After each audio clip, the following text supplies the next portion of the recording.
Bom dia, nós vamos estudar a nossa lição que é a número 3 deste segundo trimestre deste ano. Já estamos a iniciar o segundo trimestre deste ano, 2021. E nós temos, a nossa lição tem como tema digno, e nós já vamos ver o que é que isto traz para nós. E nós estamos continuamos com base no livro de Lucas e vamos ver os versículos de 9 a 17 do capítulo 18. Mas não sai da minha mente que estamos aqui agora a preparar, estou aqui a preparar esta lição que vai ser ouvida só no domingo próximo, 4 dia de abril, e não sai da minha mente que nós, quando formos ouvir esta lição no domingo, em tempos, nós já tínhamos estado todos juntos, aqueles que podiam, a ver o nascer do sol, a dar glória a Deus pela ressurreição de Jesus. E Jesus, nas nossas comemorações, ele já tinha passado, como diz Isaías 53, quando diz que ele verdadeiramente ele tomou sobre si as nossas enfermidades e as nossas dores levou sobre si. Ele já tinha sido ferido pelas nossas transgressões e pelas nossas iniquidades.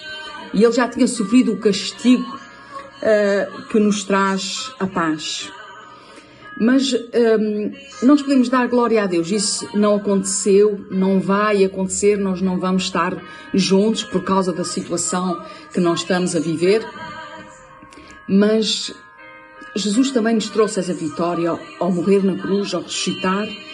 É que nada pode nos arrancar esta alegria dos nossos corações, essa confiança que nós temos em Deus. Não há potestades, não há enfermidades, não há nada, como o Paulo diz em Romanos, que pode nos afastar do amor de Deus. E em qualquer lugar, em qualquer altura, nós podemos glorificar a Deus e neste momento mais lembrado, glorificar pela ressurreição de Jesus. E antes de passarmos à leitura do texto, que é a base da nossa lição, vamos pensar um bocadinho no contexto da lição. Continua o mesmo, que é o ministério de Jesus na Judeia e Pereia. E Jesus ensina acerca do discipulado e do reino de Deus. E muitas vezes foi através de parábolas, como vimos na nossa lição passada, da lição do irmão, vimos o irmão mais velho, como à semelhança também dos líderes religiosos, eles tinham dificuldade em aceitar a graça de Deus, que Deus concede a sua graça aos injustos. E o orgulho faz com que não aceitem a graça de Deus, tanto para si como para os outros. E tendo isto em mente, a passagem desta semana, os fariseus foram o primeiro alvo do ensino de Jesus. Vamos fazer então a leitura dos versículos. Vamos fazer primeiramente, eu vou repetir, do capítulo 18, do 9 ao 14. Primeiro estes versículos. E disse também esta parábola a uns que confiavam em si mesmos, crendo que eram justos e desprezavam os outros. 2 homens subiram ao templo a orar, um fariseu e o outro publicano. Publicano sabemos que eram os cobradores de impostos, que eram odiados pelo povo judeu. O fariseu, estando em pé, orava consigo desta maneira: ó Deus, graças te dou, porque não sou como os demais homens, roubadores, injustos e adúlteros, nem ainda como este publicano. Jejuo 2 vezes na semana, dou os dízimos de tudo quanto possuo. O publicano, porém, estando em pé de longe, nem ainda queria levantar os olhos ao céu, mas batia no peito, dizendo: ó Deus, tem misericórdia de mim, pecador.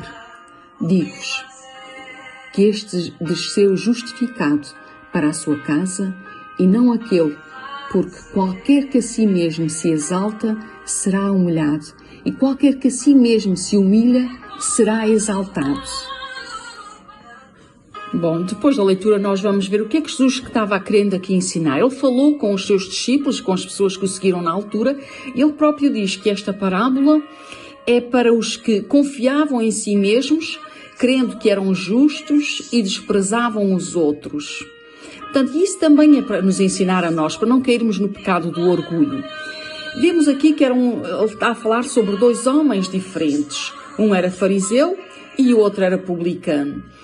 Sabemos que os fariseus eram os líderes religiosos da altura e era o alvo de Jesus, que eles eram bem conceituados pelo povo. E outros era publicano, que já eram mal vistos pelo povo e eram odiados pelo povo, que eram cobradores de impostos. E o cenário nós vemos que é o mesmo, que é o templo. E o objetivo também é o mesmo, que era orar. E sobre a oração, eu ouvi uma neurocientista a falar. Ela falou muito bonito, com muito poder sobre a oração, eu não saberei transmitir, mas ela falava mais ou menos assim, que quando nós oramos, atua numa região no nosso cérebro, que é no sistema límbico, e que liberta uma substância muito importante que nos dá um senso de pertença, um senso de bem-estar, de uma boa autoestima e que nos faz muito bem. E ela afirmava ainda, ela dizia que a oração não era simplesmente, era muito mais do que isso, que nós nos prostrarmos perante um Deus que sabemos que é todo poderoso e prestar-nos honra e homenagem, era mais, fazia muito mais bem à nossa vida. E ela diz que afirmava isso não só como estudiosa sobre o assunto, mas como cristã. Ela afirmava que a oração, muita gente viu os seus problemas resolvidos através da oração.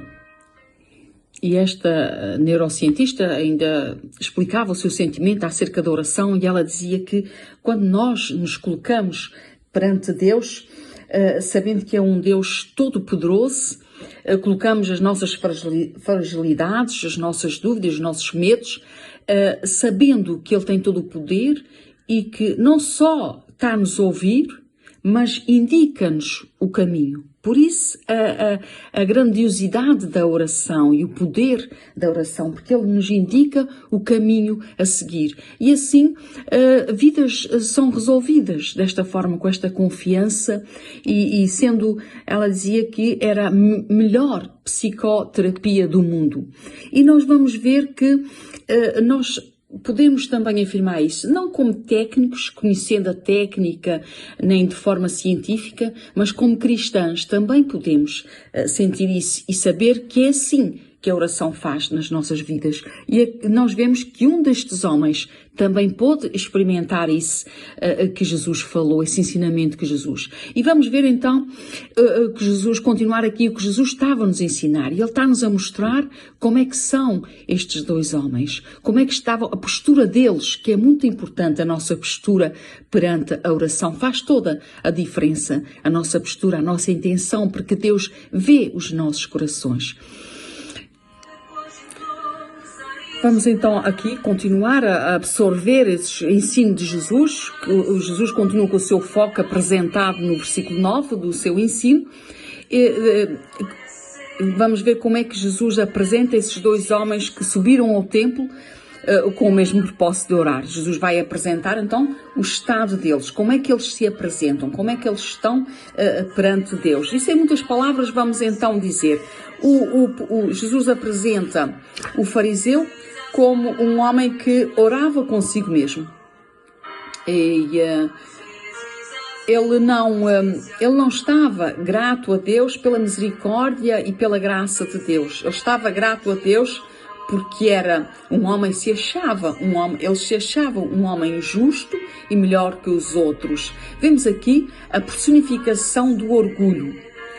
E vemos também então, Jesus então apresenta o outro homem, que era o publicano, que diz que ele, estando em pé, de longe, nem ousava levantar os seus olhos ao céu, mas batia no peito dizendo, Deus tem misericórdia de mim, pecador. Portanto, esse publicano reconhecia que precisava de Deus. E um coração contrito não desprezarás, ó Deus, dizia já o salmista. Portanto, ele reconhecia que precisava da misericórdia de Deus, que era pecador. Portanto, é isso que importa, é reconhecermos que somos pecadores e que precisamos da misericórdia de Deus.